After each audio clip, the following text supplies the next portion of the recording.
Praise God. Kinakabahan. Well,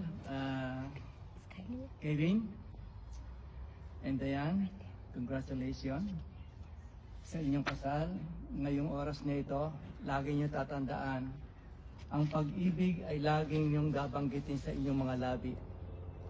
Napakahalaga ng inyong gagawin ngayon sa oras na ito. Dahil titipan ninyong dalawa na ang ating Panginoon ang sa nating panauhin ngayon sa oras na ito.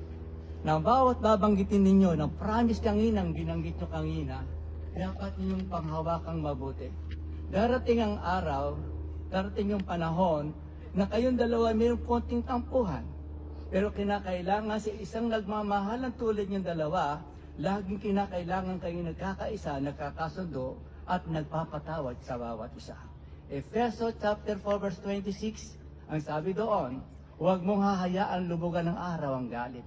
Kung may nagkakaroon kayo ng konting diferensya sa dalawa, lagi kayo mag-pray, at ang Panginoon ang siyang magiging maayos at magiging maganda at magiging mapayapa ang inyong pagsasama. Ito at tatandaan ninyong palagi. Ang Panginoon ang siyang nagbigay sa inyo ng ganitong pagkakataon sa inyong dalawa na kayo nagsumpaan. Ang sabi ng ating Panginoon, lagi kayong sasamahan, gagabayan, tutulungan, at bibigyan kayo ng proteksyon. Ngayon, ako'y mag-pray sa inyo. Ipapanalangin ko kayo sa Panginoon para kayo gabayan, tulungan, abutin, katagpuin sa lahat ng bagay. Tayo lahat po ay pumikit at tayo ay manalangin.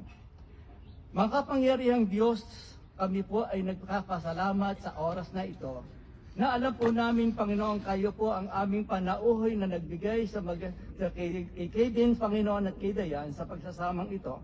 Dalangin ko po, dakilang Diyos, huwag niyo po silang lalampasan ng iyong mapagpalang kamay. Abutin mo sila at katagpuin, tulungan sa lahat ng pangangailangan, lalo na sa panahon ngayon na maging tapat sila sa bawat isa.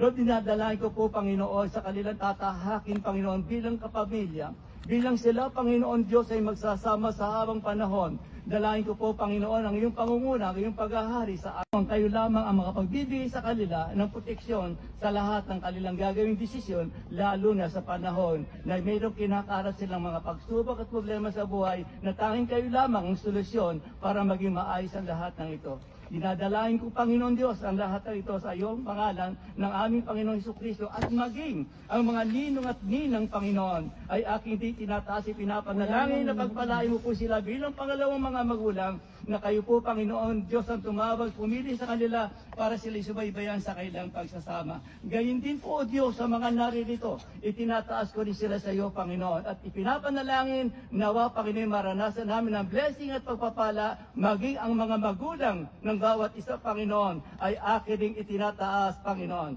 Salamat po ng marami sa oras na ito. Sa iyo namin pinagkakatiwala ang dalawang ito, si Kevin at si Diane, at sa iyo namin pinapadalangin ang lahat sa pangalan ng iyong anak na si Jesus. Ito pong aming dalangin, ang lahat ay magsabi ng Amen. God bless you.